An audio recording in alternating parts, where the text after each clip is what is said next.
Yes, everyone, we have 39 attendees right now, and they should all be able to see us. Wonderful. And I have started recording. Fantastic. I'd like to explain first in English before Mr. Sanabria explains to our Spanish-speaking participants, if you don't mind, about the translation. Yes, before we get going though, I just want to say one thing to our attendees. First of all, my name is Charles Gassar. Thank you for joining us tonight. I am the Director of Guidance here at the high school. I also handle the middle school, and I also handle the scheduling for both buildings. One of the things before we get going, I just want to make you aware, there are two presentations tonight. The first one we're starting now is for parents or students of 9th graders, those that will be starting 10th grade next September. So we call them rising sophomores. If in fact you are the parent or you are a student of a current 10th grader or 11th grader, you're welcome to stay with us if you choose to, but we will have a presentation that's a little bit different due to the different opportunities you're offered as upperclassmen, which will be starting at 7 o'clock. This presentation will probably go about 40-45 minutes, but we've built in extra time in case there are extra questions or sensible discussion that we want to keep it going, that we can run it until 7 o'clock, but it usually goes about 40 to 45 minutes. Then the second meeting will be starting promptly at 7. And again, that's for our current 10th and 11th graders, those students who will be entering junior and senior year, 11th and 12th grade next year. So with that said, if you do want to stay on, and if you're not a parent of a 9th grader, you're certainly welcome to. Ms. Stevenson, I'll turn it over to you.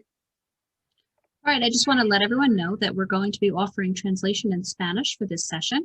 I'm going to turn it on in a few minutes, but first I'd like to invite Mr. Sanabria to explain to our Spanish-speaking families how they can access translation in Spanish tonight. Buenas tardes a todos. La función de traducción se va a encender dentro de un minuto. Por favor, en el centro de sus pantallas seleccionen el lenguaje de español. Van a tener la opción para poder escuchar la presentación en español. And if you are on a Chromebook, the option for hearing this in another language is not available. Si está participando en este evento en un aparato Chromebook, no tendrá la opción de traducción, ya que no es compatible con esos dispositivos. However, other devices do offer the translation option, and I'm going to be turning it on as soon as Mr. Sanabria says that. Y los demás dispositivos sí son compatibles, así que pueden disfrutar de la traducción en español. Okay, thank you. Okay. We also want to give everybody a chance to ask questions as we move through the presentation. So you can certainly wait till the end if you choose, but if something comes up, I'm going to ask you to go to the Q&A and type in the question that you have. And then Mr. O'Hara, our building principal, who's also here with us tonight, hello, Mr. O'Hara, will then break and recite the question aloud, and then we can answer it in real time as we're moving along. That tends to work better for the presentation purposes, so we don't get too far ahead and then something doesn't necessarily isn't as necessarily top of mind as we get to the end. So welcome everybody. We are now in the scheduling season at the high school. At the middle school, we're about 3 weeks behind, but we're where we should be. We're actually a little bit earlier than we have been in years past, and obviously that's due to the constraints that the virus has given us. We want to take all precautions that we do not fall short or run out of time. Heaven forbid there's any type of possible closures or interruption where the students can't get into the building, etc. So we're hoping for the best, preparing for the worst, and we're moving ahead, as I said.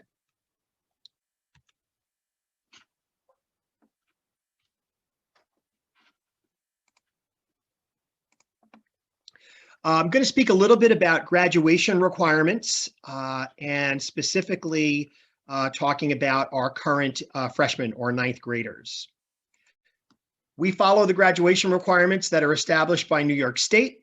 And although we did have some interruptions last year with the coronavirus, we still maintain that all of our students must earn at least 22 credits.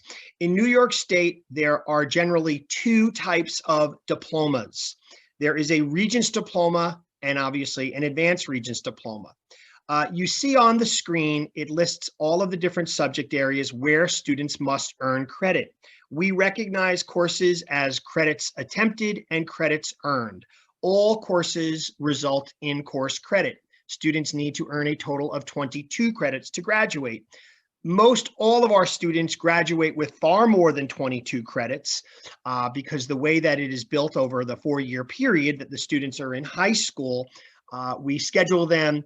Basically, it's such that they end up graduating with anywhere from 26 to 28, 29 credits. So as you see here, you see English is listed as 4 credits. That also means 4 years. That would be successfully completing a full year of English, earning a credit multiplied by 4 years. So when we see 4 credits, we recognize that English is a 4-year requirement as per New York State. Same thing with social studies, okay? Social studies, English being the same curriculum, 9, 10, 11, 12, I should say different curriculum, but it's the same curriculum that everyone's taking. Year to year, social studies changes. It is changing in that there is a 2-year program for grades 9 and 10.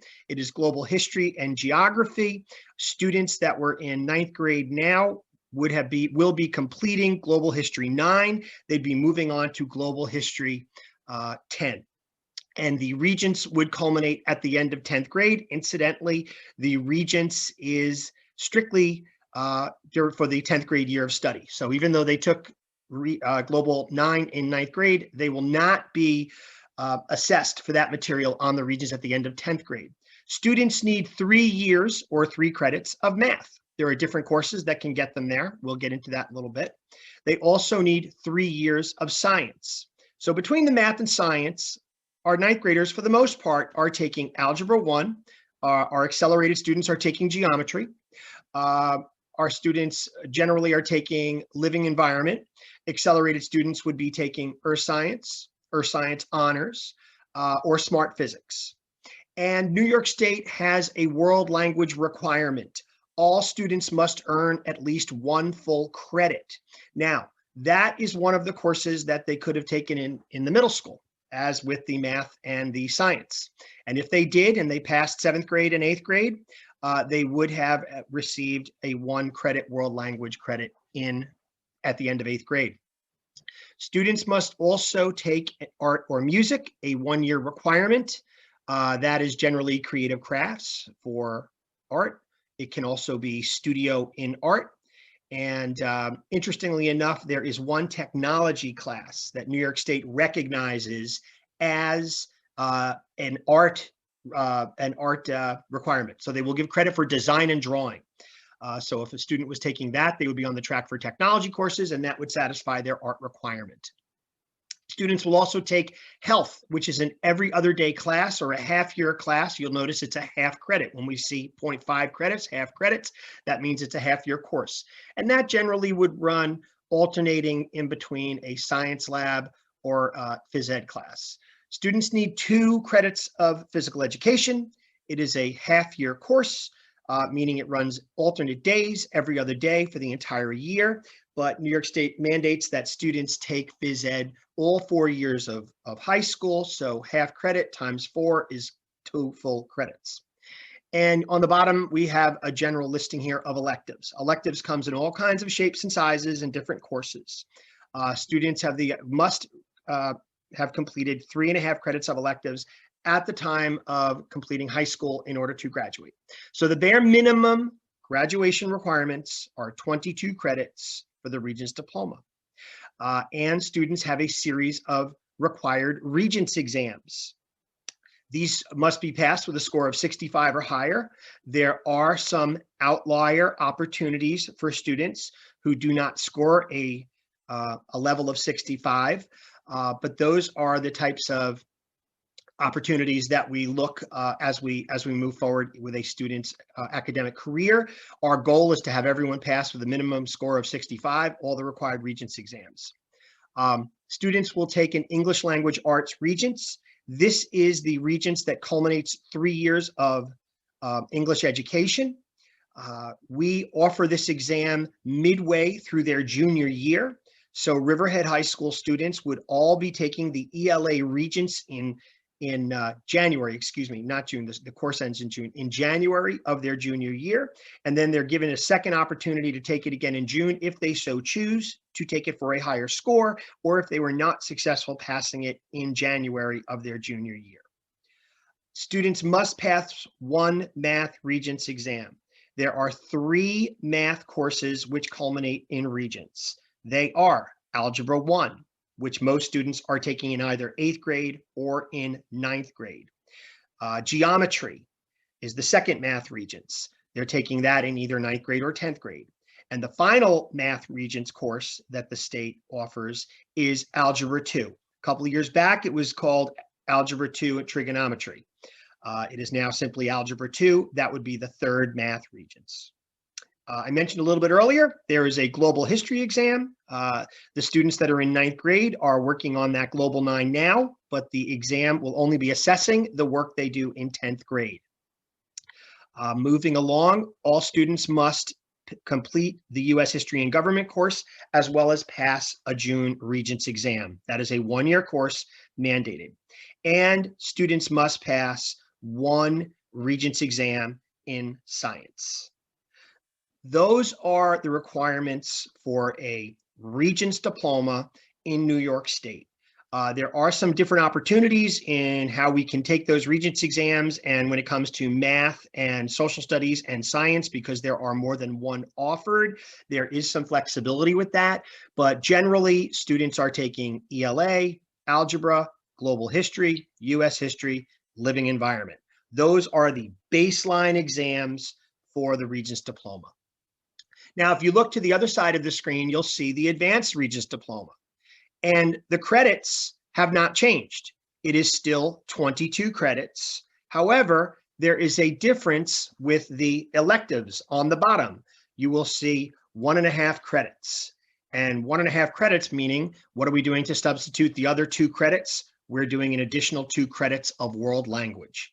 So here, students are taking 4 years of English, 4 years of social studies, 3 years of math, 3 years of science. Again, each of these years is a credit, and 3 years or units of world language, with 7th and 8th grade counting as 1. So they're taking a Spanish or French level 2 in 9th grade, and then a level 3 in 10th grade. And most of our students go well beyond that to level 4 and 5 and AP and dual enrollment courses with colleges. But in order to get the advanced Regents diploma, they must earn the additional sequence in language. And that comes out of the electives. Okay, so it's still 22 credits. And most of the students that are going for that will get far beyond 22, but that is the bare minimum for New York State. Now, there are some differences with the Regents examinations. Take a look at the bottom. English language arts, same as the Regents diploma. They take it in January of their junior year. Beneath that, 3 math Regents exams. So that is really a tall order of sorts. There are 3 math Regents, so they have to take a math Regents in Algebra 1, a math Regents in Geometry, and a math Regents in Algebra 2. Okay, that is one of the big differences. Same requirements for US history. And then also there is another additional requirement with science. Students must take not only 1 science Regents, they must take and pass 2 science Regents. And actually, to be specific, it comes down to 1 life science, which would be living environment, and then a physical science. And that could be earth science or chemistry or physics. So they have a few options there. They can take any 2 of those that I mentioned, any combination of those I mentioned, but they must pass 2 of them at the minimum. And they must also complete a foreign language checkpoint B exam. It is not a Regents exam, but describing it as a Regents exam is probably the closest parallel I could give to it. It is created by our local consortium of downstate school districts of foreign language directors, and it is approved by Albany, by the Board of Regents, and it kind of acts as a Regents exam, although the exam that we're taking in our consortium may be different than one from a consortium upstate. But nevertheless, it is an independent exam. It is not a local exam created by our foreign language teachers, and it is something that everyone must do. I see Mr. O'Hara on here. I just want to make sure. Have any questions come up at this point, Mr. O'Hara? Yes, Mr. Gassar, if you wouldn't mind just briefly mentioning exemptions. There's a question in the chat. What happens to Regents that were missed last year due to COVID-19, algebra in parentheses? Okay, great question. Knew that was going to come up. Last year, because of the interrupted instruction, New York State, for the first time that I'd ever heard of, decided to grant exemptions for students.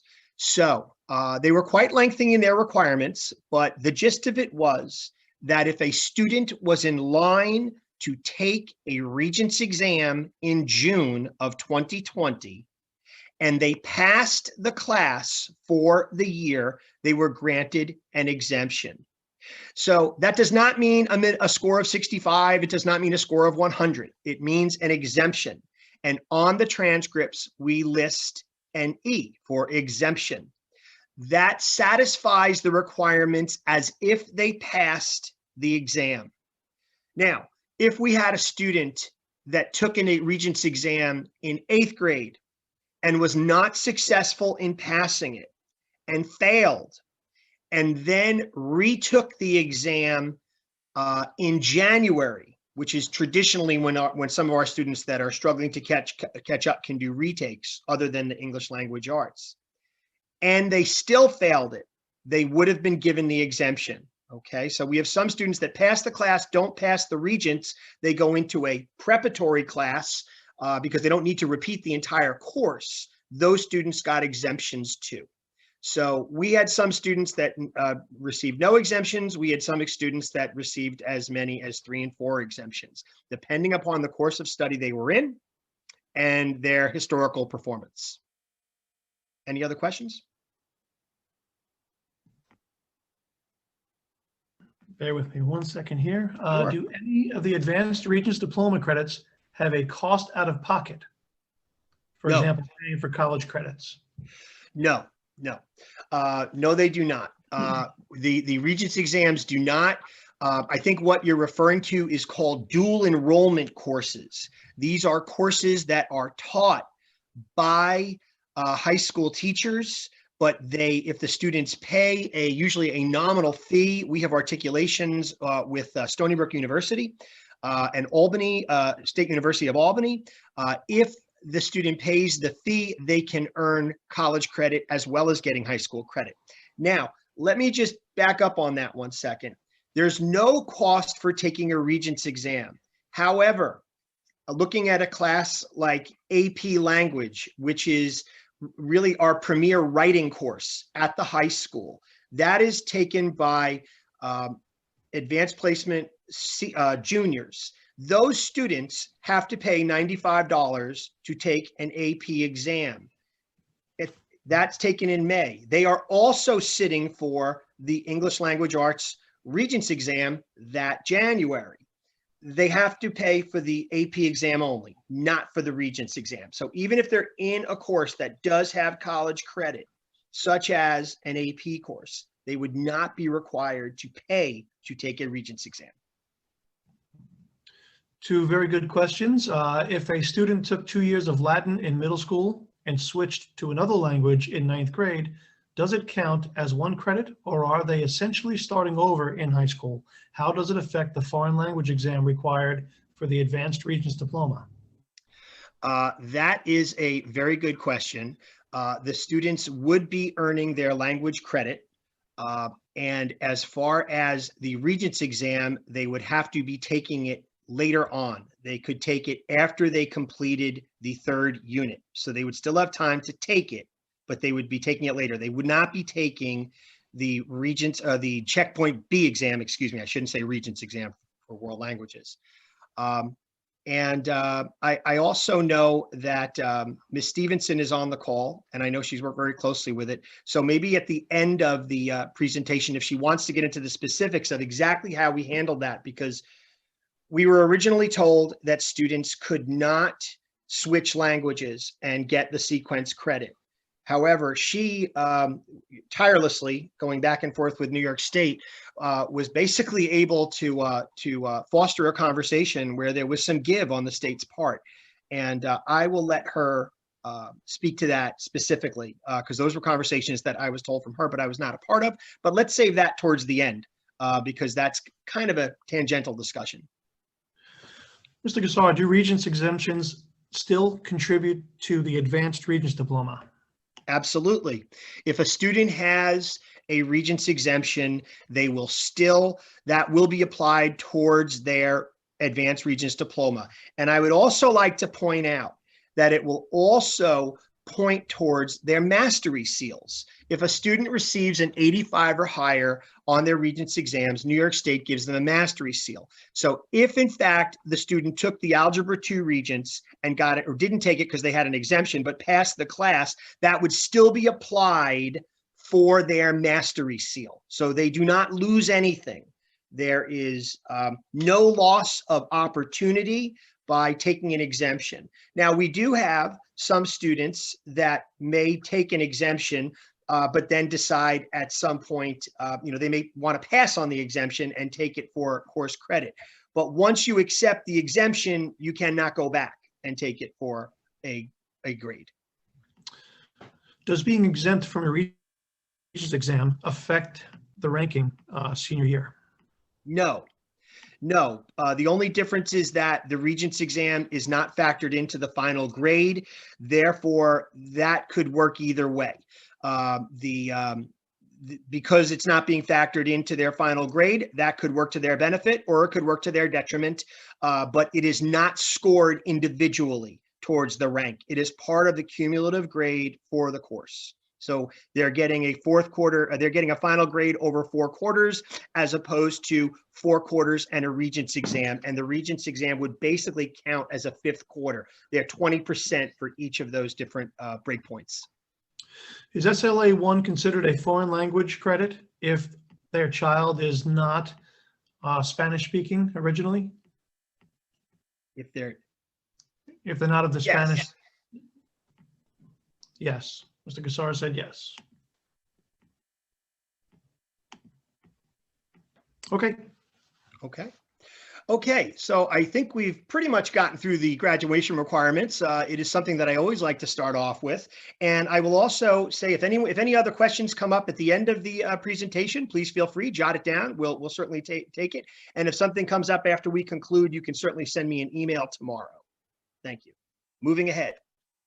Okay, we have admission guidelines at Riverhead High School. We do not believe in blocking students from taking courses. We don't believe that we are the final arbiter if a student believes that they can do better than their performance has shown. However, we are realistic in our students' placement. And if we feel that someone is making a decision that does not make sense, maybe someone that was not able to successfully pass a regular Regents course and wants to move into an advanced placement, which is college level academics, that would be a discussion that the guidance counselor would have, the subject area supervisor, certainly the parent, and it usually finds its way into my office as well. And, we have given some students approval to do so, and some of them have done very nicely. And sometimes, our concerns have shown themselves and the student has not done as well. But if we're gonna do something that's really out of the box, we like to have an exit ramp, as I say. I like to have a place for that student to land without losing the entire year because they got into something over their head. But the general guidelines for Riverhead High School to move into an honors course is we're looking to get, if a student's looking to challenge up from a Regents, we'd like to see an 85 or higher. And if they're in an honors course and they're looking to stay in an honors course, we would like to see an 80. Now, we do have students that are in honors courses that have grades below that. But so long as they're getting their work done and they're contributing to the class and they're not causing a problem and they want that honors experience, we are certainly not looking to take that away from them. And that goes for the same with the advanced placement courses. So we have Regents courses, we have honors courses, and we have advanced placement courses. And then in between there, we have what I'll call the dual enrollment courses, where students are taking courses such as an SLA course, a foreign language course that you said, or maybe an anthropology course that we have in our sciences, where we have an articulation agreement with Stony Brook University, where the students can take it for high school credit. And then if they pay the fee, whatever it is, usually around $300, they would, and they pass the class with a C or higher, they can earn SUNY credit recognized by Stony Brook University. So they would get their high school transcript, would show that they received 1 credit for the course, and then they would receive a Stony Brook transcript or a State University of New York transcript, recognizing the fact that they had taken the course and earned a C or better, which is transferable for colleges in New York State. Grade promotion requirements. We talked a lot about credits. We talked a lot about Regents exams and courses. Now, locally, we have rules in place. Now, these are not guidelines. These are rules. These are requirements, and there is a big difference there. To be promoted to grade 10, a student must have successfully earned a minimum of 6 credits. Okay, so if a student earned thought they were online to get 6 credits, but failed physical education, which was a half credit, and they ended up with 5.5 credits. Although they would be moving into 10th grade courses, they would have to repeat and double up in the physical education class, and therefore they would not be considered a sophomore. They would be a half credit shy, and they would not be able to catch that up. But if they didn't do it in summer school, they would not be able to catch up until they completed at the end of the following year. To be promoted to grade 11, to become a junior in good standing, a student must have earned 12 credits. Now, this is very important because this has other factors that this dictates. In other words, if a student wants to have open campus privileges, they want to be able to go out to lunch, they must be a member of the junior class. If they do not have 12 credits, their student ID will not reflect that they are a junior. And our security team will not allow them outside of the building. This is also very, very important to know for those that are interested in attending a Boces occupational education program. Okay, Boces is a very, very wonderful and very costly program that the district pays for our students to attend. But in order to be in good standing, students must be a junior. They must have earned 12 credits prior to starting the Boces program in September of their junior year or September of their senior year, depending if they're going for 2 years or 1 year. But that is a really, really important thing to know. And I will also put out there with the Boces that students must have 90% attendance, okay? They cannot have any more than 19 absences. Once they go to 19 absences, I should say any more than 18 absences, they can't have 19 absences. In order to become a senior, a student must have earned 18 credits, okay? So we could have a student that's deficient on credits, but still graduates on time with their class because they took a full 8-period day schedule, didn't take a lunch. There's different ways around it. Maybe they went to summer school. There's different ways to catch yourself up. But I do have some students that, will have to take a full 8-period day for their entire senior year because they're making up for the mistake they had back in 10th grade and never going to summer school. It's something that continues to haunt them. So becoming credit deficient is the gift that keeps on giving. It never goes away. There's no way around it. There's no way out of it. And that's why we recommend our students, if they are not successful in completing courses during the school year, please go to summer school. It is a great equalizer, and you will not lose out on opportunities provided you catch up. Even if a student failed a course their junior year during the year, and then they weren't going to be able to go to Boces, if they made it up in summer school, we would still accept them to go to Boces. We want to give our students opportunities. So we're going to talk a little bit about scheduling. Mr. Gassar, can I just real quick, if your child's in the Stony Brook course or any of our dual enrollment courses, is there a deadline to pay the fee to get the college credits? Yes, those are, we do not handle that at the guidance office or at the high school main office. That is done by the teachers through Stony Brook. Stony Brook communicates with them directly. In addition to Stony Brook, we also have Syracuse Project Advance. It's affectionately known as SUPA, S-U-P-A. And those courses, I believe they have to pay by the end of October. And I would assume that the Stony Brook is the same. It's usually they want it in, by midway through the first semester, and students have to pay that. And there is no tuition reimbursement with that through the school district. When students have income challenges, the families have income challenges, there are opportunities to get reduced exam payment for AP exams. But when it comes to the dual enrollment, the students have to handle that themselves. So that is something that they work out and are billed directly from the colleges. Like I said, it doesn't come through us. And there's a concern about equality in instruction across the island, which I'm going to, I'd like to speak to that at the end of this presentation, because I know that there's quite a bit you got to get through regarding scheduling.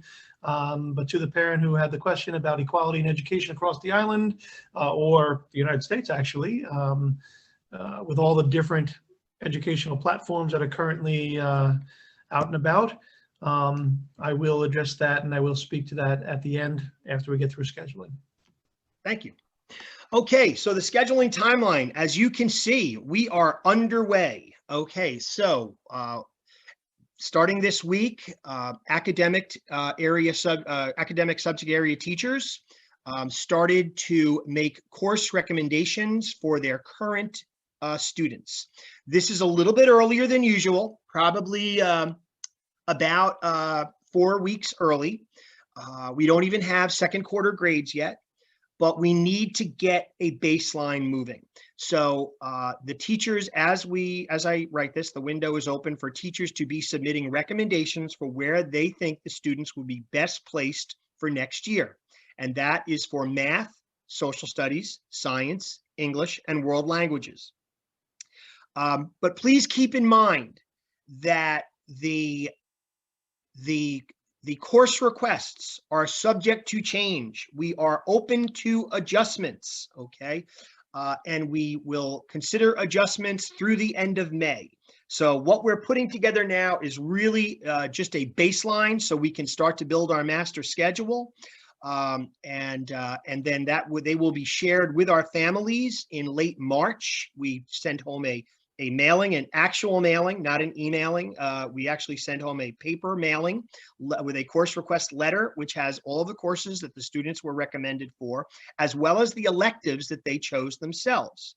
And then once that is sent home, we invite our parents to come in and meet with guidance counselors. And that's really a much better time to do it, because at that point, we've already got the second quarter grades. And in many cases, if they took a January Regents exam, although they're canceled this year, we would have the January Regents exam.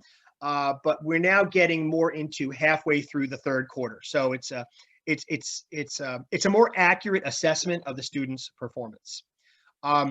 Starting tomorrow, we will be posting grade level scheduling videos on the high school webpage, as well as on guidance counselor Google Classrooms. And basically that is a little screencast videos. We have them for each grade level. They were put together by the guidance counselors, and they do screenshots, and they do a demonstration of exactly how the students can sign up for their electives. Okay, so those are going to be up tomorrow, and then starting on January 19th, we're going to be opening up Google Forms on each of the guidance counselors' Google Classrooms. They have a grade level classroom. Each guidance counselor has one. And there is a Google form, and the students are invited to select their own elective courses, as well as their physical education course.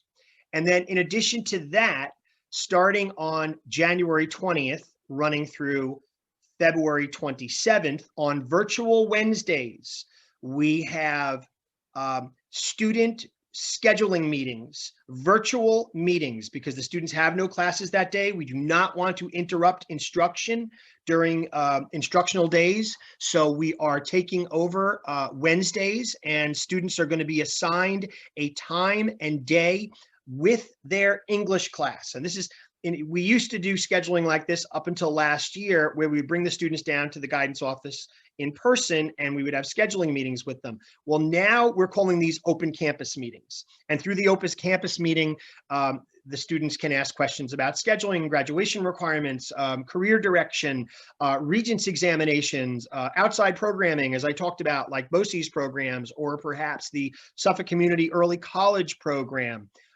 So it's really an open format. They're going to be small group. They'll probably be in a given guidance counselor, maybe 2 or 3 students at a time. And we also invite parents and students to schedule one-on-one individual meetings. We encourage those. So for all of you folks that took the time here tonight, please don't hesitate to shoot an email out to your guidance counselor and we can do a virtual meeting, we can do a phone conference, or we can do a face-to-face meeting. And if it's more than 2 people, we can move into our conference room so we can socially distance and make sure that everyone is secure and safe. So I want everyone to know all of our students are scheduled to meet with their guidance counselors. And we will meet with families, parents, guardians, siblings, whatever it takes to make sure that you understand what is being offered to the students, what they're selecting, what the next steps are, understanding their 4-year plan. We're not letting this virtual world get in the way of our contact with our students.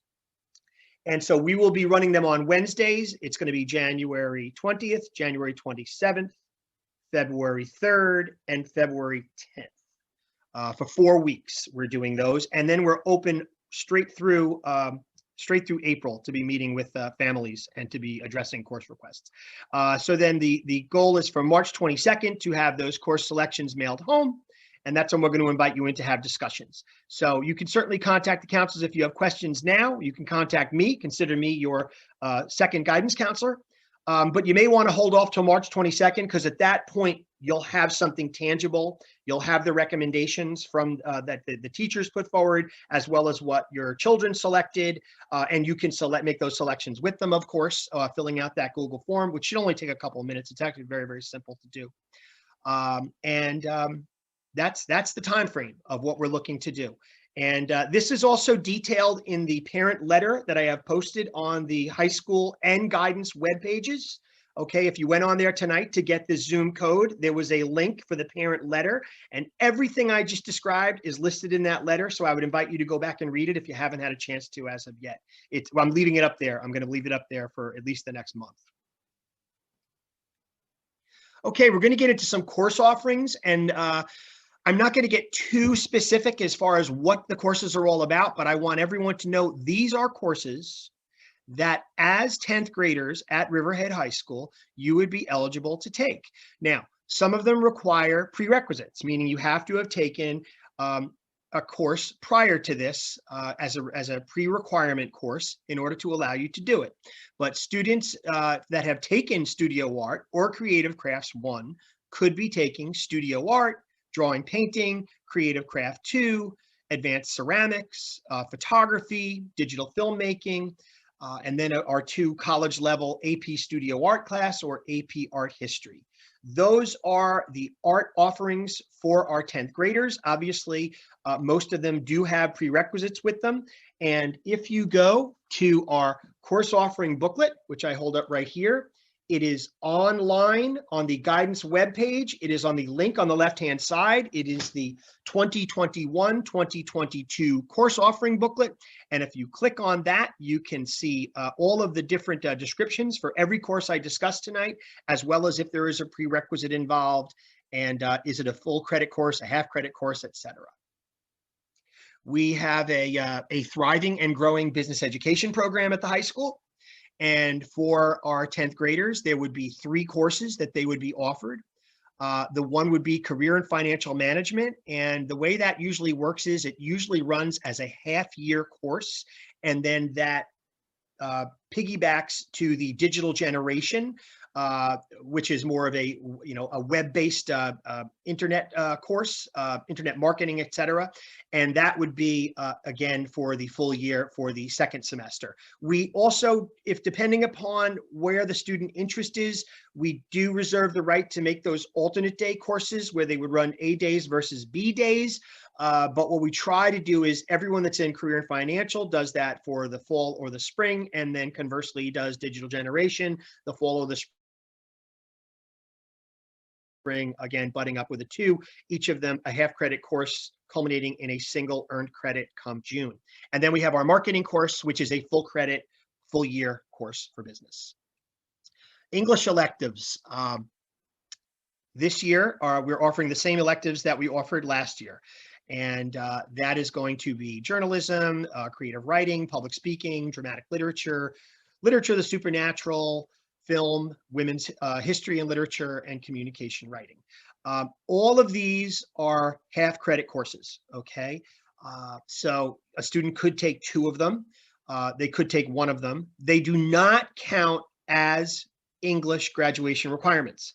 So if a student is going to take creative writing or literature of the supernatural, they would still be required to be taking English 10, okay, as a sophomore. And just to put out there, again, it's in the letter that I have on the website that I would really encourage you to read because there's good information in there. Electives don't always run, okay? They are based upon building resources, shifting needs, and student interest. If we don't have enough students sign up for a course, we can't run it. If we only have 1 or 2 students sign up for a course, the course does not run. If we have some type of emergency need that was not forecast, that we have to take care of something. In other words, if there was some type of major cuts in state aid and we had to make adjustments, an elective could become a victim of that. Not that that's happening, not that we've heard anything about that, but I'm just saying sometimes there are things out of our control that could dictate whether or not we run electives. That's why we always like to ask the students to give us some alternate electives. And on the Google form that you will fill out, that your child will fill out, we ask for alternate electives. So in case something's not running, we don't just put them into anything. We get them into the next best choice. Okay, family consumer science for 10th graders next year would be food, nutrition, and wellness, which is basically the introductory family consumer science cooking class, as well as kitchen safety. And then a little bit more advanced and certainly very tasty is the baking and pastry. We also have a wonderful NJROTC program here, and that's through the Navy. And we have level 1 and level 2. We have 2 fantastic instructors that are both military as well as certified teachers, and they will work with students. They really go through any possible hoop necessary to get a student involved in the program. The program thrives. They really are big believers that, you know, if they can get their hooks into the student and the student gives it a chance and a fair look, that they'll have the student for the next 4 years. So that's usually how it goes for most, maybe not for all, but for most. They're willing to work with students, whether if they can only make it for every other day, they'll do it, or if they can make it, obviously they prefer to have them 1 period every day, but they really are very, very flexible folks, and they're willing to look at any student schedule to try to make it work for them to help the student and build the program. Math electives. Okay. Math electives are very, very specific. Now, this goes contrary to the English electives. These courses may be used for math credit, okay? As I said earlier, students need 3 math credits to earn the required graduation requirements for mathematics in New York State. So they have to take at least 1 Regents exam. Most of our students are taking Algebra 1, geometry, and then we encourage them to go to Algebra 2. But sometimes after geometry, or sometimes after Algebra 1, students may want to go the route of electives. And the computer science courses have really exploded, okay? We used to just have a simple computer science, but it got so big that we had to split it up because we didn't want seniors with freshmen. We didn't want, and believe me, for a freshman or a ninth grader to be in computer science, they would be giving up their lunch period. Not something I recommend, but sometimes students find me and they're dead set on doing it. And we, provided the parents on board with that and they understand the ramifications and they work out a time during the day when they can still have, eat lunch, whether it be in class or on the fly, and they're okay with that. Usually we will approve that. But we don't want to have, again, 12th graders, 18-year-olds or 14-year-olds. So we have a computer science 9, 10, and then that would be 9th grader, 10th grader, and then obviously 11th and 12th. And then we have 2 AP computer science courses. The principles course would probably be the lesser of the two as far as rigor goes. And then the AP computer science A is the most intense as far as the computer science, as far as rigor goes. Those would be available for 10th graders, by the way. Science electives. Before I get going on science, any other questions, Mr. O'Hara? No, not as of yet, just the one that I mentioned. Okay. Science electives. Anthropology. Now, again, these are not Regents-bearing courses. Science Regents are living environment, earth science, chemistry, and physics. Okay.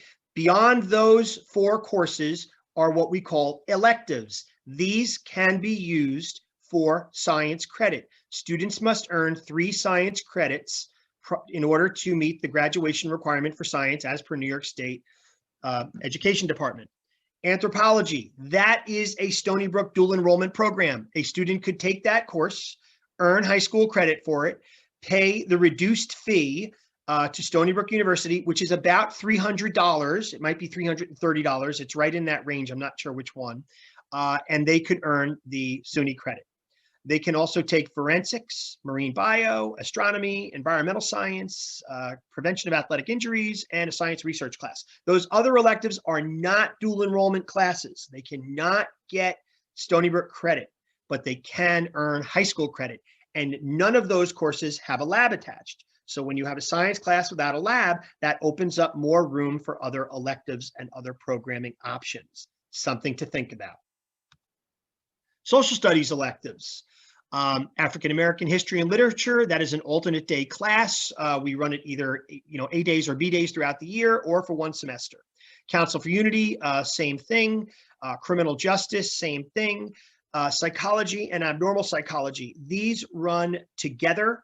One, psychology runs in the fall, and then come February, it moves over to abnormal psychology. But we treat it as 2 different courses. They're treated as 2 half-credit courses, but the student has the opportunity to earn 1 credit in psychology.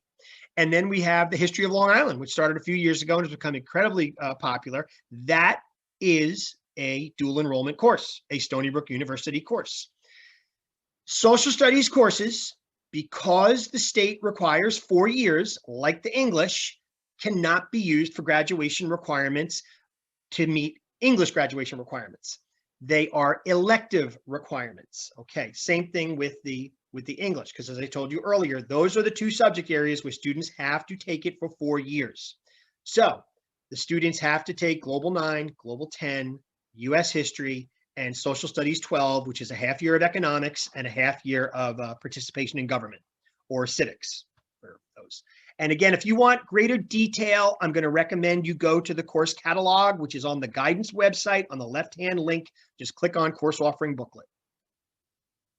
Technology education. There are several courses offered to our sophomores. Residential structures, design and drawing. As I mentioned, that is also for an art it matches the art requirement for New York State. Principles of Engineering and Robotics 1. Again, if you're interested in these courses, please refer to the course offering booklet and you will see all of the details and requirements for those courses. I put together here a 10th grade sample schedule. This kind of takes us to the end of the presentation. We do have some time for questions, but just to go through it, there are really 3 different levels of rigor at the high school. So you see here on the side of the screen, the Regents. This is where most of our students are. This is where they are. This is where most of New York State is, okay? Students taking English 10. They're taking if they're in They might be taking a global class,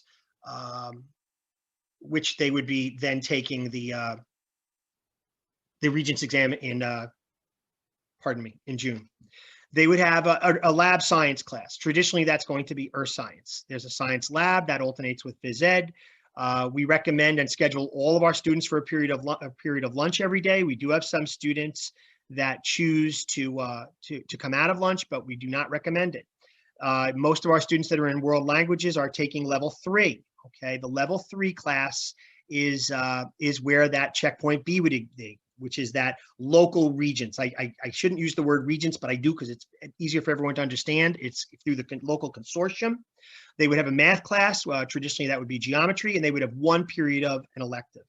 If a student was moving towards accelerated or honors, they would be in English 10 honors. We don't have a social studies 10 honors. Traditionally, a student that was in English 9 Regents or 9 honors would move into AP European history. Those students would have completed their second lab science. Usually they're moving on to chemistry or physics at that point, and that requires a lab attached to it. So that's a period and a half, usually alternates with phys ed, full period of lunch. They'd be taking the level 3 language, but rather than taking geometry, they're usually accelerated at this point. So they're taking algebra 2 as sophomores, and then they would have one period for elective. And then I moved into our advanced placement students. Now, our students that are on the AP track have not taken AP courses up to this point, with the exception of AP World 1, which is really a 1-year course that we split over 2 years. So it is an AP course, but it's not a single year AP course. But this would be the first time they would be sitting for an AP exam, May of their sophomore year.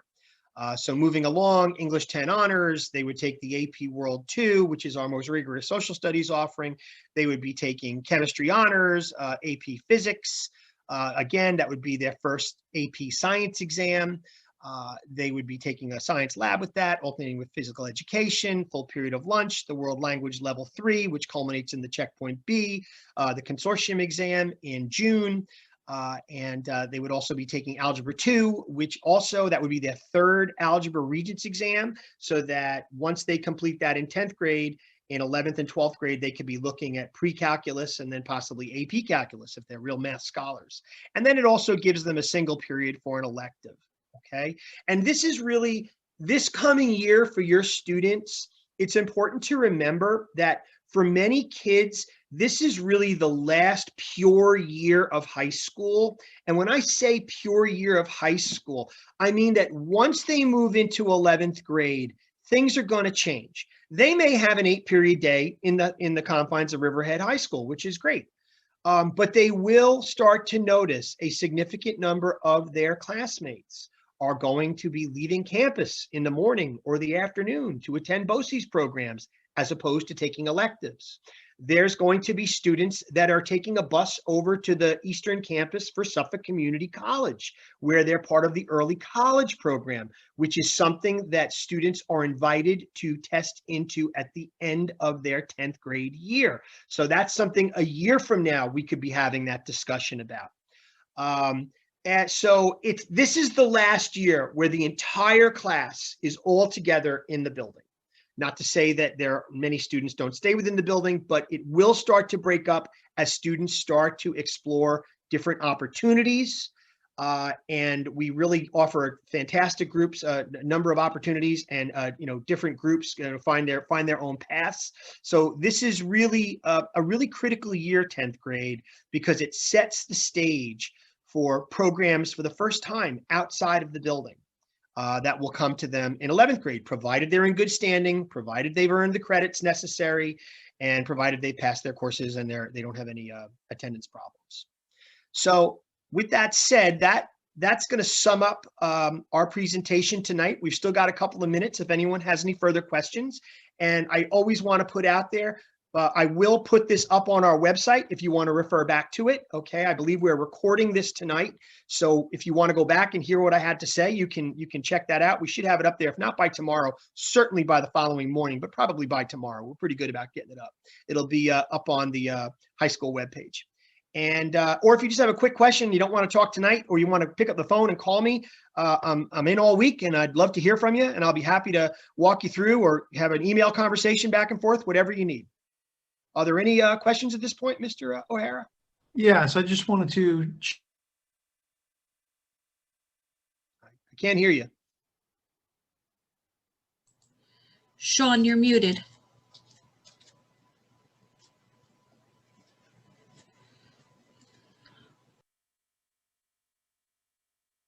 We've got a little technical. We had a little technical difficulty here. We couldn't hear anything you said. All right. I'm going to blank my screen out. I think I'm having some bandwidth issues. Can you hear me better? Yes or no? Yes. Okay. All right. So the concern was, I'm concerned about how our students will compare to others in neighboring districts that are attending in-person full-time learning. The students are taking the same exams and competing for the same college opportunities. How will Riverhead be able to provide equal and adequate instruction? And this is great topic for conversation. We have our PAC meeting on Wednesday night, so if this particular parent would like to join us tomorrow night, this might make for a good discussion for the parent admin connection meeting tomorrow. But I will speak to it in terms of the same exams and competing for the same college opportunities. Many of our neighboring districts, while there might be some, as people are moving screens, I just lost the question, as there are some schools that are in full-time, there are many districts, many of our neighbors, that have the same space constraints that we have, following social distancing guidelines in a classroom, following the 2 cohort model. If you think about our instructional plan since last March we closed, nobody was really prepared for it. And we had what I would call emergency remote instruction. We spent a lot of time evaluating that over the summer, and with the resources that we had and with the space constraints that we had, we delivered a plan in September that, we continued to monitor and evaluate from September through late October. And it was at that point that we decided we needed to go to live synchronous instruction. So, a lot of our neighboring districts are doing the same thing. Some are looking to see what they can do to bring students in full-time. Some need to stay on the 2 cohort model. And this is across the island. This is across the United States. I have colleagues in other districts who are full remote. Nobody's in the building. Teachers are in the building only, and they're delivering instruction. So, Mr. Gassar, you can jump in if you would like, because I know that you have listservs and communication with other guidance directors who may have touched base with some admissions counselors. But I have to believe that college admissions counselors are cognizant of this, and that they are aware of what's going on across the United States and the challenges that are specific to certain districts. With that in mind, I will tell you that with the beginning of the live synchronous instruction, I've seen some incredible things over the last 2 days. I'm seeing that academic discourse. I'm seeing that comment that a student makes, whether it's virtual or in person, that takes the lesson in a whole new wonderful direction. I'm seeing the engagement. I'm seeing the interaction. I'm seeing creativity. So, for example, a lesson I saw today was a lab. It was a lab science, and there were 3 in person, and there were about 15 that were remote. And the skills that they learned, I think, put them far beyond the skills that they might have acquired if we didn't have to kind of learn how to work under these circumstances. I saw 3 students in class managing stations where they had breakout rooms for the students who were remote, and they each had their own breakout room that they would describe what they had in front of them. They would talk through different bones of the body or different species and solve this lab together. And then the stations would switch. It was new and exciting and fresh. It was something you might see in person, but there were a whole new set of skills that were brought in to make it work in this hybrid scenario or this live synchronous scenario. But anyway, I know that probably didn't answer your question fully. Mr. Gassar, can you speak to what Yeah, you're I'm just going to make it real quick because we have another session that's going to start up. But just so you're aware, I'm going to be every spring I run. Last year I couldn't because of the closure, but I run a series of college nights. Okay, so I will be running a college night for juniors. I will be in April, rather in March, and then in April I'll be running a college night for families of sophomores. And I would encourage you, even if you are parents of ninth graders, to join that. I put that invitation out to everybody. But I'm just going to say real quickly, this is a worldwide pandemic. This is not specific to Riverhead. Everyone is facing it. Colleges are facing it. And just to give you an idea, most schools have gone test optional, where students don't have to submit SATs and ACT exams. But even schools that are not test optional have all become, at least for the next several years, test optional schools. They don't want students who feel that because of loss of instruction that maybe they don't do as well on an SAT exam or a board exam or an ACT exam as they ordinarily would have, that's not going to be held against the students. The students can take those exams, we encourage them to, but if they're not satisfied with those scores, don't send them in. The schools understand that. They're making accommodations because they recognize these are out of everyone's control. No one expected this to happen, and they're really going above and beyond. So stand by for those college nights. Once we get out of February, we get into March, we get into April. There's going to be 2 of them, but they're open to everybody. They're kind of specific to juniors, specific to sophomores, and freshmen. But go to both of them if you like. And I usually have a guest speaker with me, and that's what the whole focus is going to be about. So you're right where you should be, and we'll be there in about 6 or 7 weeks. On that note, I'm going to ask to wrap it up because we've got other people are starting to come in for our next meeting. Okay, just real quick, Mr. Sanabria, can you see the Q&A? There's a question in Spanish, if you wouldn't mind. Just let's do that one and then we'll wrap it up. Sorry, Mr. Gassar. Nope, that's fine. Okay, Mr. Sanabria, I'm going to end your translation function right now so that you can read the question out loud, because we would need to confirm that this person is using the translation function.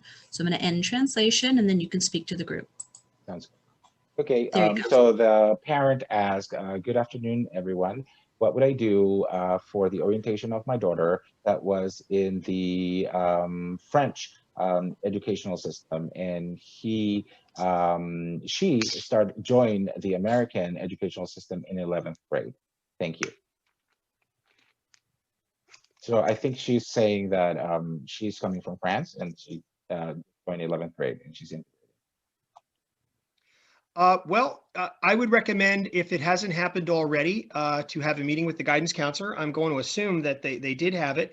For students that are coming in from out of state or out of the country, there are some waiver requirements that they are extended, and we would have to see her incoming grades and transcript, and then we would be able to tell her the best path forward. So I'm not quite sure if this person's already attending the high school, or if they're planning on attending the high school, or if they're a homeschooler that's considering coming on in. But I guess the first step, if they're not, would be to contact me directly, and you can reach me through email at charles.gassar, Gassar, @riverhead.net. I'm on the website, or you can just call me at the guidance office, 369-6730, and we would go over that individually, because every case would be a little bit different. Señora, entonces dice que la mejor manera de proceder sería que revisáramos este caso de manera individual. Por favor, póngase en contacto con el director de orientación a charles.gassar@riverhead.net, o llame directamente al 631-369-6730, ya que no tenemos claro si la persona está en high school o si está programada a unirse a nosotros, y tenemos que revisar las calificaciones. And it says here that I'm already in person high school. It started in January 4th, 2021 in 11th grade. Okay, have them call me directly and we can set up a meeting. I gave the information and the lady said, thank you very much. Wonderful, thank you. Okay. Okay, on that note, we're gonna jump out of this meeting, and then we're going to, well, I shouldn't say jump out of it. We're going to set it up where I bring up my next presentation. Thank you, everybody, and I look forward to hearing from you. If you have any other questions. Gracias.